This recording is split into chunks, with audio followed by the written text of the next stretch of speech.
What is up, Digidestineds? Vendy Swords here, coming to you guys with another deck profile for BT5, and today we're going to be debuting my Diaboromon deck profile. So let's get digital. So first, we're going to be playing our eggs, we're going to be playing all Sunimon, and we're going to be playing a ratio of 4-to-1. This guy is really good. This guy gives us 2k whenever we have a Digimon with the same name on board, and then this guy lets us draw a card. Next, we're going to be playing 4 copies of our Caramond from BT5.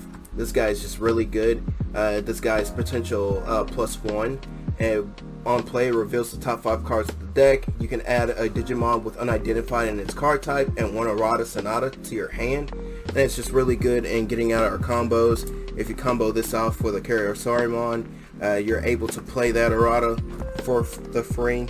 So it's a really good card. Next, we'll be playing 4 copies of our Caramond over here from BT2. This guy is just really good because this is our draw power in the deck. If we Digivolve into Diaboromon and we have our Sonata, we can tap Sonata, gain 2 tokens, draw 2 cards. And that goes with our Caramond that we also play. So to round off our Caramond line, we're playing 2 copies of the promo guys. So this guy is only good on our opponent turn. It gets 1000 DP, and that's why I play him at only 2. Now we are playing 4 copies of Toy Agamon. This gives our Diaboromon Reboot. This is really helpful, and we like seeing this card if we don't have the Caramond that draws us cards.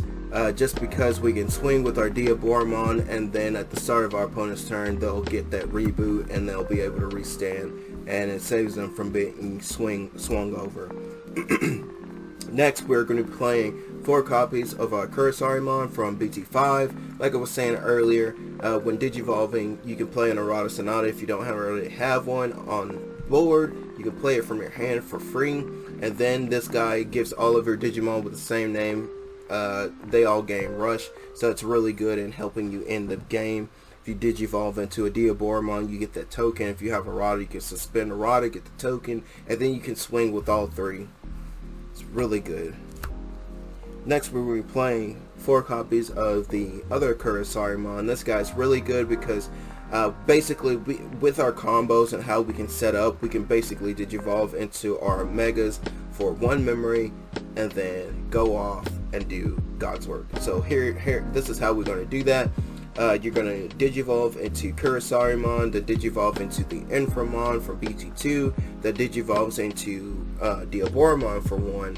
Then when you Digivolve into the Diaboromon from BT5, you'll gain a token from Erata when it's suspended. Then you gain 2 memory off of those 2 Diaboromons. So you'll essentially be playing your Diaboromon, your Mega, for 1 memory instead of playing it for 3 memory. And to round off our champions, we're playing 3 copies of our Dark Tyrannomon. This guy is just good, just in case we don't see any of our other level 4s. We can play this guy. We can play him for 1 and turbo into our cards when we need to in the raising area, and we can also choke our opponent at 1. It's just really good in that regard. Next, we'll be playing 4 copies of our good guy Inframon. Inframon is just really good. Like I said earlier, it lets you reduce the memory cost of Digivolving into Diaboromon by 1. So with the Caramond and the Diaboromon for BT5, this essentially lets us play for 1 memory instead of being able to just Digivolve for 3. So getting choked by memory just really isn't a thing in this deck. Next, we'll be playing 4 copies of Warrimonzimon. This guy's just really good. Just because if we don't see our Inframons that we have, we can play this guy and Digivolve for 2. It's just really good. We can hard play him for 5, even if that's the case. This is just really good. This is just like our Groundramon for black. We love to see this guy. I love Warrimonzimon, and I'm so glad that we got him. I wish that we would have got this card so much earlier. Maybe black would not be, considered one of the worst decks in the game. And to round off our level 5s, I am playing the 1 solo tech of the Inframon from BT5. This guy has the ability to where you can Digivolve into this guy. You can Warp Digivolve into this guy off of a Caramond, ignoring the Digivolution cost and the requirements for 4 memory. And then he has the on deletion effect.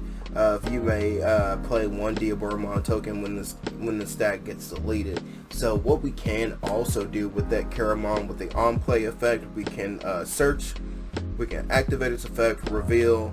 We may be able to grab this or our original combo, and then we can Warp Digivolve for 4, starting our opponent off at 4, and we already have an ultimate, and then next turn we can Digivolve into our Diaboromon and do things. Next, we are going to begin with our Diaboromon. This guy is the whole crux of the deck. Diaboromon is the namesake of the deck. This guy is just token generating so much.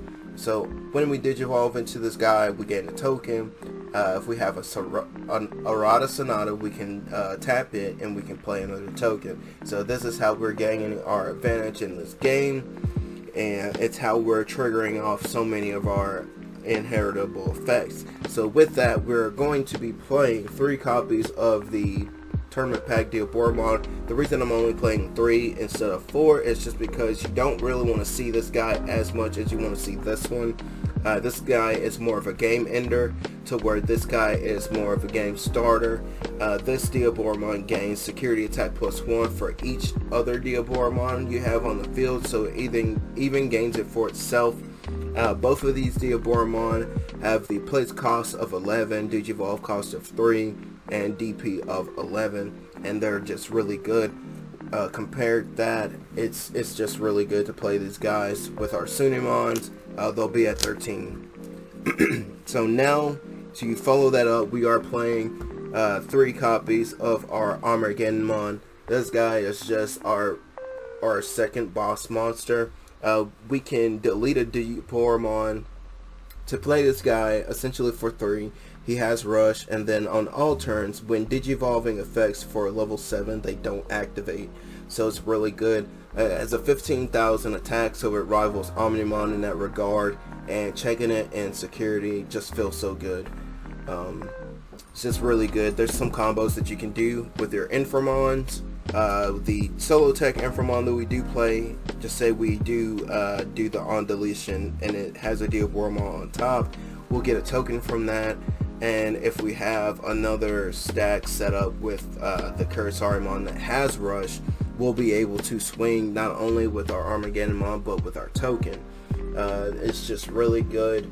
If we wanted to, we can Digivolve on top of our Diaboromon for this guy, but it's honestly just not needed. That's why we play only 3, just because we can hard play this card, and it can swing for game if we wanted to. Next, to follow that up, we have our 4 Tamers, and that is Erata Sonata.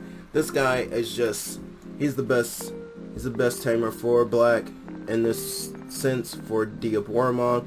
This guy, at the start of your turn, if you have an unidentified Digimon in your trash, you can gain a memory, and then whenever you Digivolve into a Diaboromon, you tap this guy, like I was saying all video, to gain a token. Just really good, helps us get that board presence and gives us those, it triggers our effects from the ESS. And to round off the deck profile, we are playing 2 copies of our Ultimate Flare. This guy is just our Gaia Force for black. It de-digivolves a Digimon by 3. And then if your opponent has any Digimon in play with cost 3 or less, level 3 Digimon with cost 3 or less, we can blow those cards up. It's really good. So that's the deck profile. I hope you guys like it. Let me know what you think. Leave some comments. I really am starting to like the comments that I'm seeing in the videos. I'm interacting a lot with you guys, and I hope you guys like this video. And make sure you Supreme Cannon that like button, Transcendent Sword that subscribe button, and as always guys, keep it digital. Peace.